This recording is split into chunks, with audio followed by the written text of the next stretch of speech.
हरियाणा की हर अपडेट के लिए बेल आइकन दबाएं और सब्सक्राइब करें STV हरियाणा न्यूज। नमस्कार, आपके साथ मैं अनामिका अजय मिश्रा। करनाल के कैमला गांव में होने वाली सीएम की महापंचायत पर अब महाभारत शुरू हो गई है। प्रदर्शन के मामले में पुलिस ने 71 लोगों पर FIR दर्ज की है, जिसमें गुरनाम सिंह चढ़ूनी पहले हैं। अब इस पर सियासत भी तेज होने लगी है। रिपोर्ट देखें। किसान आंदोलन की आग अब तेज होती जा रही है। करनाल के कैमला गांव में महापंचायत पर जो हंगामा हुआ, उसको लेकर पुलिस ने 71 लोगों पर शिकायत दर्ज कर ली है। दरअसल करनाल के कैमला गांव में रविवार को बीजेपी ने किसान पंचायत रैली का आयोजन किया था। सीएम को इस रैली में आना था। मुख्यमंत्री पहुंचते उससे पहले ही किसानों ने रैली स्थल की तरफ कूच कर दिया। पुलिस ने किसानों को रोकने की तमाम कोशिशें की। वाटर कैनन से हमला किया गया, आंसू गैस के गोले छोड़े गए, लेकिन प्रशासन किसानों को रोकने में कामयाब नहीं रहा, जिसका ये नतीजा रहा कि किसानों ने सीएम के हेलीपैड को खोद दिया। जिस मंच पर चढ़कर सीएम अपना भाषण देने वाले थे, किसानों ने उस मंच तक को तोड़ दिया था, जिसके बाद सीएम के कार्यक्रम को रद्द करना पड़ा। सीएम की होने वाली महापंचायत पर अब महाभारत होने लगी है कि सीएम ने भी निंदा की। इसी के साथ सीएम ने इसके पीछे विपक्ष को जिम्मेदार ठहराया, खासकर भाकियू के प्रदेश अध्यक्ष गुरुनाम सिंह चढ़ूनी को। सीएम ने कहा कि किसानों को गुरुनाम सिंह चढ़ूनी ने आंदोलन के लिए उकसाया था। अगर मैं किसी को एक व्यक्ति को जिम्मेदार ठहराऊं तो उसमें जो परसों से वीडियो चलाया गुरुनाम सिंह चढ़ूनी ने, तो गुरुनाम सिंह चढ़ूनी ने जो जिस प्रकार का उकसाने का काम किया कि मुख्यमंत्री की जो ये सभा है, ये पंचायत है, ये नहीं होने देंगे, और उन्होंने अपने नौजवानों को या अपने जो साथ लगे उनके लोग हैं उनको आह्वान किया कि मरोड़ निकाल देंगे, ये करेंगे, वो करेंगे। तो वहीं सीएम के बयान पर गुरुनाम सिंह चढ़ूनी ने प्रतिक्रिया देते हुए कहा कि इस रैली को रोकने का काम उन्होंने ही करवाया था। इस विरोध प्रदर्शन की जिम्मेदारी लेते हुए चढ़ूनी ने कहा कि वे आगे भी सरकार की रैलियों को इसी तरह से रुकवाएंगे। कैमला गांव की जो घटना हुई है, जहां आज खट्टर साहब को रैली नहीं करने दी, उन्होंने कहा है कि गुरुनाम सिंह ने करवाया। हाँ, बिल्कुल हमने करवाया है, क्योंकि ये जो किसान पंचायत के नाम से वो कैमला गांव में कर रहे थे, ये हमारे आंदोलन का पैरेलल प्रोग्राम था। बीजेपी ने कहा है हम 700 रैलियां करेंगे और इस आंदोलन को तोड़ेंगे, लेकिन हमने भी ये कहा है कि बीजेपी जहां ऐसी रैलियां करेगी हम उसका विरोध करेंगे, क्योंकि ये जो आंदोलन है ये देश को बचाने का आंदोलन, और बीजेपी इस आंदोलन को बेचने पे लगी हुई है। दूसरी बात, कैमला गांव में हुए सीएम के विरोध पर अब राजनीति भी तेज हो रही है। पूर्व सीएम और नेता प्रतिपक्ष भूपेंद्र सिंह हुड्डा ने कहा कि सरकार को ऐसे टकराव से बचना चाहिए और किसानों की मांग को मान लेना चाहिए। अभी जो कैमला गांव है गरुंडा का, वहां पर मुख्यमंत्री का कार्यक्रम था, लेकिन किसानों ने विरोध किया और कार्यक्रम जो है स्थगित हुआ। देखिए, सरकार को चाहिए टकराव से बचे। टकराव की स्थिति, ऐसी स्थिति में कहीं भी टकराव की स्थिति नहीं होनी चाहिए। किसान आंदोलन को लेकर अब मामला बढ़ता जा रहा है और इसका एक सबूत कैमला गांव से सामने आया। महापंचायत पर महाभारत जारी है, लेकिन सवाल यही है कि इसका हल कब और कैसे निकलेगा। Bureau report, Haryana news.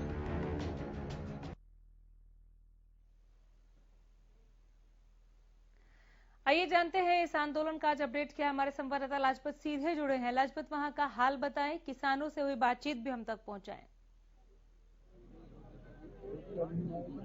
जी बिल्कुल अनामिका, हम मौजूद हैं सिंघू बॉर्डर पर। सिंघू बॉर्डर जो बिंदु पॉइंट है जहां से आंदोलन की रणनीतियां बनती है। हमारे साथ धरती पुत्र किसान है और उनसे जान लेते हैं, क्योंकि जो आज लगातार जो है आज कोर्ट में भी सुनवाई है और 71 किसानों पर भी मामले दर्ज हुए हैं और गुरुनाम चढ़ूनी का सबसे ऊपर नाम आ रहा है, क्योंकि जो पंचायत होनी थी, मुख्यमंत्री का जो विरोध हुआ है, उसको किस नजरिए से देखते हैं? क्या कुछ आंदोलन की तैयारी है?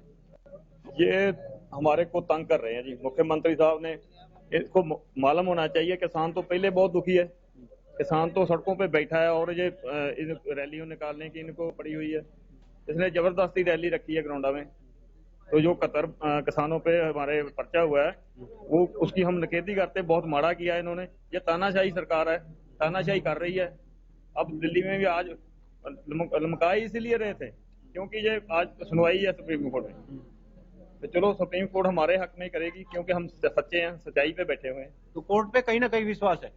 कोर्ट पे तो कोर्ट भी इनकी है, लेकिन हमारे राज्यपाल साहब ने कहा है कि ये कोर्ट भी हमारे खिलाफ जाएगी तो हम फिर भी यहीं बैठे रहेंगे। ठीक है, हम हक लेके लगातार जाएंगे। जो है अन्नदाता है, धरती पुत्र है, किसान है।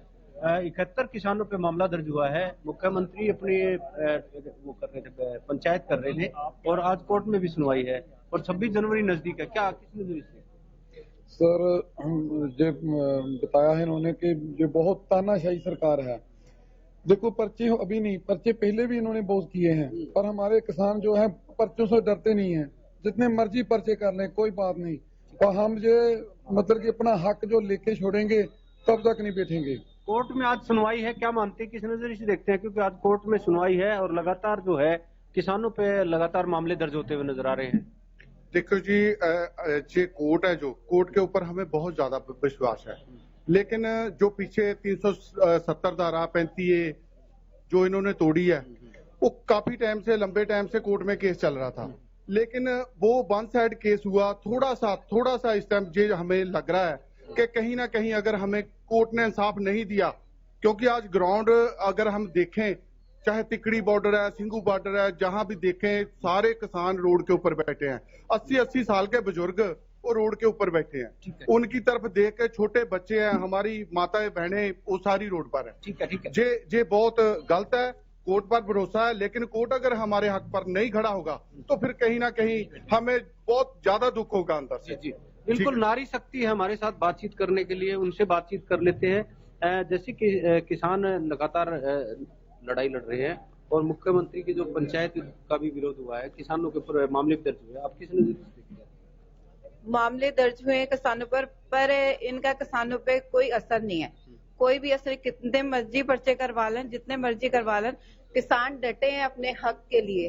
नौजवान कह रहे थे पंजाब की नौजवान नशे में डूब गई है, पर यहाँ आकर मोदी देखे वो पंजाब में नशे में डूबी है कि पंजाब को बचाने में डूबी हुई है। ठीक है, आप भी आगे आइए, महिला हैं उनसे जान लेते हैं। आज कोर्ट में भी सुनवाई है, थोड़ा सा आप आगे आइए ताकि आपसे बातचीत करें। जब आज कोर्ट में भी सुनवाई है और लगातार आप यहाँ पर काफी लंबे समय से बैठे हैं, आपका परिवार भी बैठा है, किस नजरिए से देखते हैं? हम इस नजरिए से देखते हैं कि हमारी जो जमीन है जब बोई नहीं रही तो हम जी करके क्या करेंगे? हमारी जमीन हमें चाहिए। मोदी ने जो कानून बनाए हम वो रद्द करवाने के लिए आए हैं। जहाँ पर बैठे हमारे बच्चे हैं, बुजुर्ग हैं, हमारे नौजवान हैं, हमारी बहनें हैं, हमारी बेटियां हैं। बातचीत को जारी रखिए, मैं आपके पास लौटकर बीच बीच में आती रहूंगी। फिलहाल बहुत शुक्रिया इस जानकारी को हम तक पहुंचाने के लिए, लेकिन हम चाहते हैं कि आप ऐसे ही किसानों के साथ बातचीत को जारी रखें, अपडेट पहुंचाते रहे। स्वामी इंद्र हमारे साथ भाकियू के राष्ट्रीय प्रवक्ता इस वक्त जुड़ गए हैं। स्वामी इंद्र, बहुत स्वागत है हरियाणा न्यूज पर एक बार फिर से आपका। हम लगातार आपसे इस आंदोलन को लेकर बातचीत कर रहे हैं, तकरीबन रोजाना ही बातचीत कर रहे हैं स्वामी इंद्र जी। आज आपको अपडेट तो मिली गई होगी कि कल जो कुछ भी हुआ उस पर 71 लोगों पर केस दर्ज, जिसमें चढ़ूनी का भी नाम है, क्या कहेंगे आप? देखिए, सरकार हटगर्मी पे आई हुई है और जो हालात आज बनते जा रहे हैं देश और प्रदेश के अंदर, वो टकराव के बनते जा रहे हैं। किसान लगातार शांतिपूर्ण तरीके से अपनी बात सरकार को रख रहा है, पर सरकार जानबूझकर बैरिकेड्स लगाकर रोकने का अवरोध जो सरकार पैदा कर रही है किसान और सरकार के बीच में, ये सरकार की नाकामयाबी का एक उदाहरण आप कह सकते हैं। आप जानते हैं 10 सितंबर को जब किसानों ने शांतिपूर्ण तरीके से कुरुक्षेत्र के अंदर पिपली के अनाज मंडी में अपनी सभा बुलाई थी, उसको भी सरकार ने रोकने का काम किया था और लगातार सरकार ऐसे जो है कार्य करती जा रही है। मैं सरकार से अनुरोध करूंगा कि माननीय मुख्यमंत्री जी, आपको ये शोभा नहीं देता कि जब किसान दुख में हो और आप रैलियां करें, जलसे करें। आपको ये चाहिए था कि आप किसान की समस्या को लेकर केंद्र की सरकार पर जाते और सरकार को समझाने की कोशिश करते कि ये तीनों कानून जो किसानों को नागवार है, नापसंद है, आप वार्ता को सार्थक क्यों नहीं करते? 9 दौर की आप वार्ताएं कर चुकी केंद्र सरकार और अभी तक ये नतीजे पे नहीं पहुंच पाई कि क्या हमने इन कानूनों को वापस लेना है या नहीं लेना है। तो सरकार सिर्फ मीटिंग पे मीटिंग, डेट पे डेट देने का काम कर रही है। इसका मतलब ये है कि सरकार इस आंदोलन को दबाने के लिए कोई और दूसरा जो है रास्ता ढूंढ रही है। मुझे लगता है कि खाली पर्चे ही नहीं, किसानों को आने वाले समय में जेल के भी दर्शन सरकार कराने की मंशा मन में रखती है। 71 लोगों पर एफआईआर हुआ है। सार्वजनिक संपत्ति को नुकसान पहुंचाने का आरोप लगा है उन पर और नहीं लगता ऐसा कि आरोप गलत है, चूंकि वहां पर तोड़फोड़ की गई है, बकायदा लाठियां भांजी गई हैं, हेलीपैड को खोद दिया गया, मंच को नुकसान पहुंचाया गया, कुर्सियां तोड़ी गई हैं, पूरा मंच जो है वो छिन्न भिन्न किया गया। तस्वीरें बोल रही हैं। आपके साथ साथ हम आज फिर एक बार कल की ये तस्वीरें दिखा रहे हैं स्वामी इंद्र। तो क्या कानून को हाथ में लेने जैसा ये नहीं था मांगे मनवाने को लेकर? देखिए, मैं करनाल के डीसी साहब को एक अनुरोध करूंगा आपके चैनल के माध्यम से। सबसे पहले आप 25 तारीख को जिन्होंने सरकारी संपत्ति को तोड़ने का काम किया, सड़क को तोड़ने का काम किया, किस आदेश पर करनाल के डीसी साहिबान ने और किस आदेश पे हरियाणा के एडमिनिस्ट्रेटर ने जो राष्ट्रीय मार्ग को तोड़ने का काम किया, अवरुद्ध करने का काम किया, सबसे पहले अगर FIR एक जांच होती तो शायद वो मुझे अच्छे लगते कि कल की घटना के ऊपर वो कोई संज्ञान लेते हुए। मतलब कि अगर आगे से कुछ तोड़फोड़ हो रहा है तो हम भी तोड़फोड़ करेंगे, फिर कल वाली बात आ जाती है, फिर कानून नाम की तो कोई चीज होनी ही नहीं चाहिए। देखिए, मैं इस बात की इतना अच्छा आंदोलन आप लोग का चल रहा है सर, इतना अच्छा, इतना जबरदस्त स्वामी इंद्र आंदोलन चल रहा है, बहुत ही शांतिपूर्वक तरीके से आप लोग जाने भी गई हैं, ऐसा नहीं है कि नुकसान नहीं हुआ है, बहुत जाने गई हैं, उसके बावजूद शांतिपूर्वक तरीके से आप लोग मांगे रख रहे थे। ये एकाएक ऐसा क्या हुआ सर, तोड़ फोड़ मार काट, अब यही इस आंदोलन का रूप रह गया है क्या? लाठियां भांज रहे हैं, किसी को लग सकती थी, किसी को लग सकती थी, किसी को चोटें पहुंच सकती थी।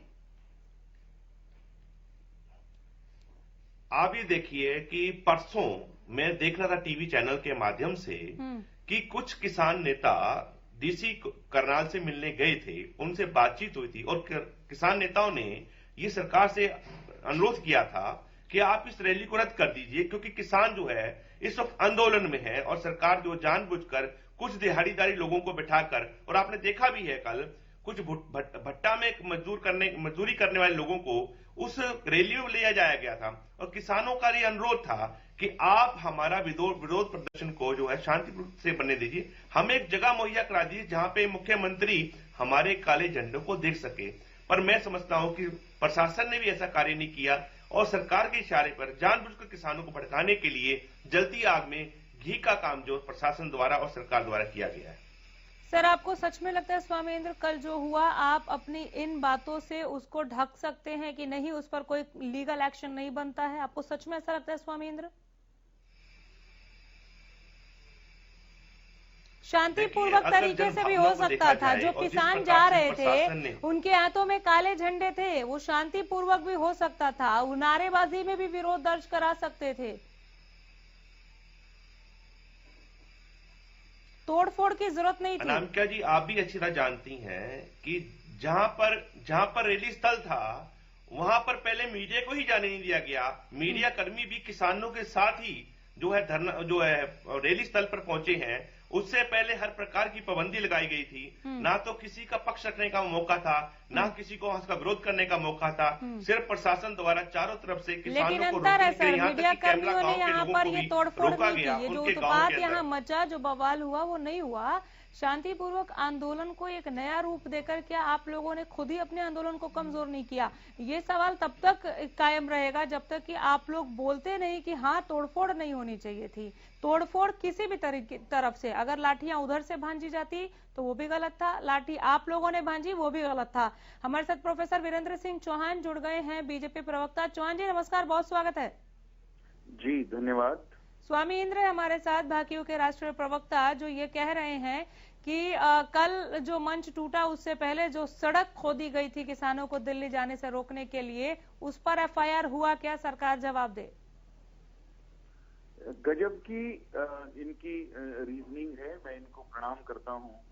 बहुत बेहतरीन दो शब्द हैं आपके नाम में, स्वामी भी हैं और इंद्र भी हैं। लेकिन ऐसी ही इन नामों के अनुकूल अगर चिंतन की शैली भी होती या दलीलें भी आपने दी होती तो मैं आपका और हृदय से अभिनंदन करता। आप ये बताएं कि क्या प्रजातंत्र में, प्रजातांत्रिक देश और प्रदेश में प्रदेश के मुख्यमंत्री को या एक राजनीतिक दल जो सत्ता में है उसको अपनी बात कहने का अधिकार नहीं है?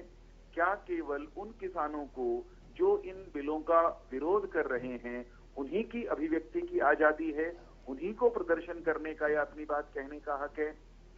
ये प्रश्न हरियाणा का साधारण जो नागरिक है, बाशिंदा है, किसान है, ग्रामीण है, वो आज आंदोलन के नेताओं से पूछ रहा है। क्या ये अंदाज चल सकता है प्रजातंत्र में कि आप किसी के कार्यक्रम को, कैमला गांव में कार्यक्रम आयोजित हो रहा था, वहां के ग्रामीण, वहां के गांव के मौजूद लोग, उन्होंने उस आयोजन की व्यवस्थाएं की थी, प्रदेश के निर्वाचित मुख्यमंत्री वहां आने वाले थे, उनके रास्ते में बाधाएं डालना, पहले से कह करके होड़ नहीं देंगे, ए कर देंगे, ओ कर देंगे, इस शैली में बात करना, ये कहां से किसानी हो गई, ये कहां से किसानों के हित की बात हो गई, ये हुड़दंगबाजी है, ये धक्केशाही है, और इसको किसी मायने में गुंडागर्दी भी कह दिया जाए तो अतिशयोक्ति नहीं होगी। अब कल जो लोगों ने किया, कल कुछ लोगों ने जो तमाशा वहां पर किया, अभद्रता की, उसमें अगर एफआईआर हो गई तो स्वामी इंद्र ये कह रहे हैं कि सड़क खोदी गई थी, उसकी भी एफआईआर करिए। सड़क अगर कहीं आंदोलनकारियों को आगे बढ़ने से रोकने के लिए, व्यवस्था बनाने के लिए खोदी गई थी, तो वो सरकार ने निर्धारित कानूनी प्रावधानों के अंतर्गत, उस सरकार ने जिसको कानून व्यवस्था बनाए रखने का जनादेश है, संवैधानिक अधिकार है, जिसकी ड्यूटी है, उसने खोदी होगी। आप उस वैधानिक कार्य, ये अधिकार आपको किसने दिया कि आप शांति आंदोलन के लोगों को आतंकवादी कहें, अलगाववादी कहें, देशद्रोही कहें? ये कहां से सिद्ध होता है कि आप सरकार में रहते हुए ये बात कह सकते हैं? बीच में नहीं स्वामी इंद्र, रुक जाइए। आप जब बोल रहे थे वो फोन पर थे, उन्होंने एक बार भी नहीं टोका। जवाब ले लीजिए, फिर कांग्रेस प्रवक्ता से होते हुए आऊंगी। मैं मिलवा देती हूँ, हमारे साथ कांग्रेस प्रवक्ता अमरदीप बराड़ जुड़ गए हैं। आर्य अमरदीप जी, एक बार सुन लीजिए बीजेपी को। जी सर, बोलिए। केवल इतना कह रहा हूँ कि वैधानिक तरीके से चुनी गई सरकार के नुमाइंदों को, प्रशासन के लोगों को आप काम न करने दें, उनके काम में बाधा डालें, और ये भी कहें कि मुकदमे भी उनके खिलाफ होने चाहिए। और जिन लोगों ने एक आयोजन के स्थल पर पहुंचकर हुड़दंग किया, उनके खिलाफ कानूनी कार्रवाई की बात हो तो आप उसके बचाव में आए।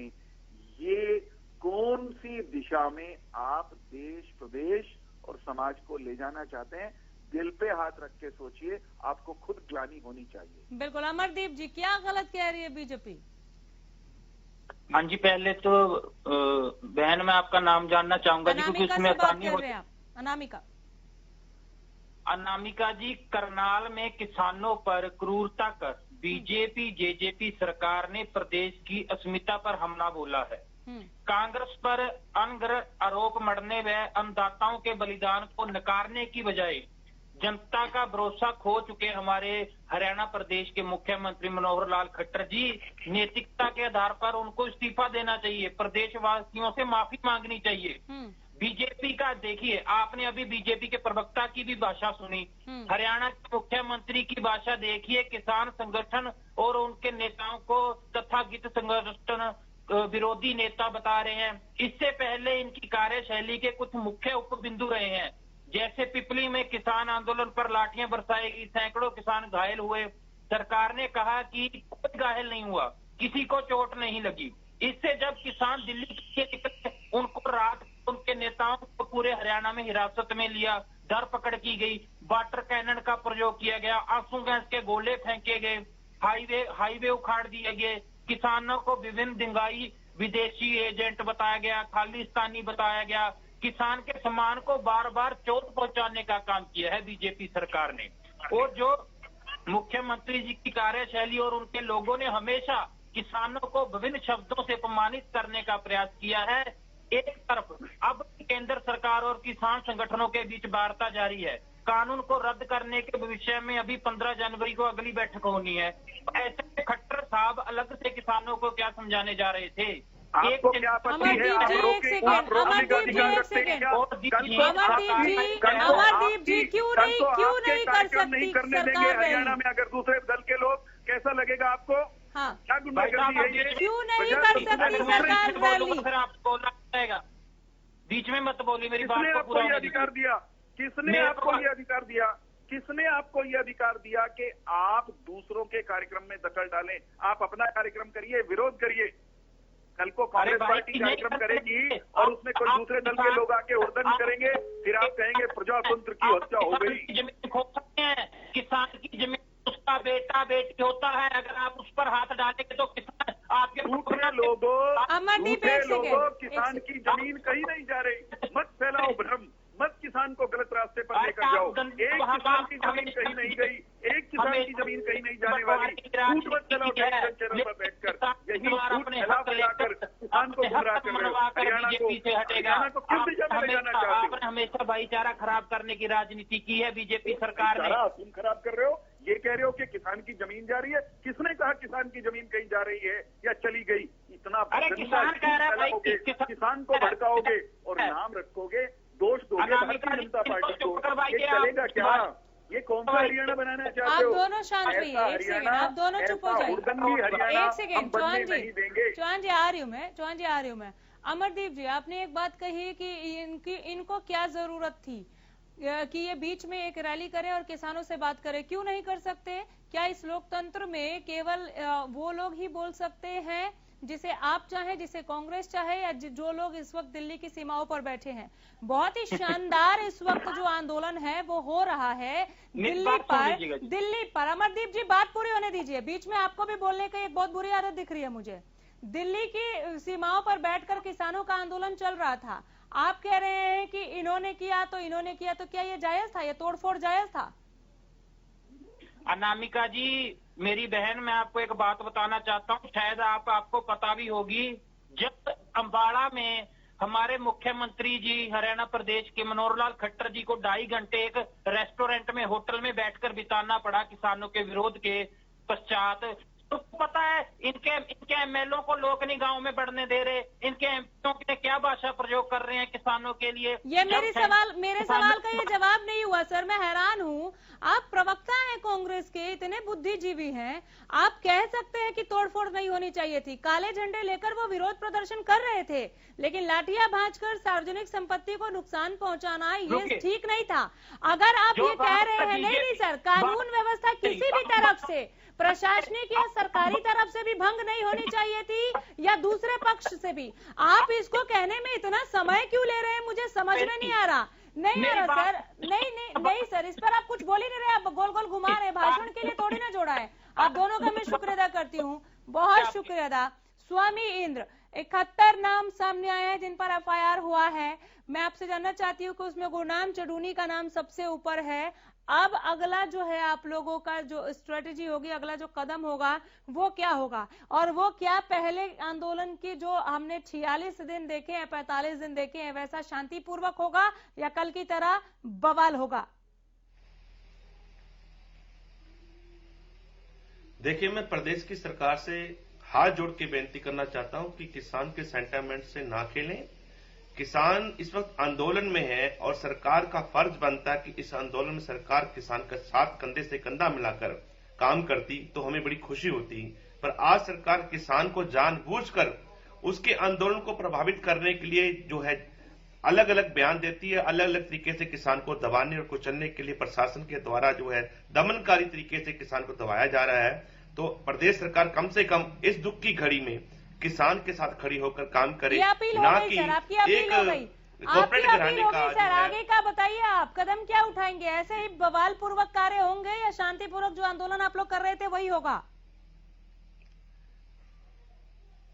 संयुक्त किसान मोर्चा की तरफ से कभी भी ये नहीं कहा गया कि किसान बवाल करेंगे। हमने गांधीवादी तरीके से आंदोलन लड़ा और आगे भी लड़ेंगे। आप तो अभी भी नहीं कह रहे ना कि कल तोड़फोड़ नहीं होनी चाहिए थी। कल की तोड़फोड़ पे चुप्पी क्या है? सहमति? मैं कह रहा हूं तोड़फोड़ नहीं होनी चाहिए थी। नहीं होनी चाहिए थी। हमें चिंता है, हाँ। हमें चिंता है कि अगर कल का जो हादसा हुआ है हमें बहुत चिंताजनक हो गया है कि जो आंदोलन हमारा शांतिपूर्ण तरीके से हो रहा था, सरकार कहीं ना कहीं कामयाब होती हमें नजर आ रही है कि हमारे आंदोलन को कुचलने के लिए सरकार अलग अलग रणनीतियों से काम कल जाता हुआ दिखाई दिया है और उस दिशा में जाएंगे तो आप ही का आंदोलन कमजोर होगा। अंत में आए देर आए दुरुस्त है, आपने स्वीकार तो किया। चले, बहुत शुक्रिया स्वामी इंद्र हमें वक्त देने के लिए और इस तमाम बातचीत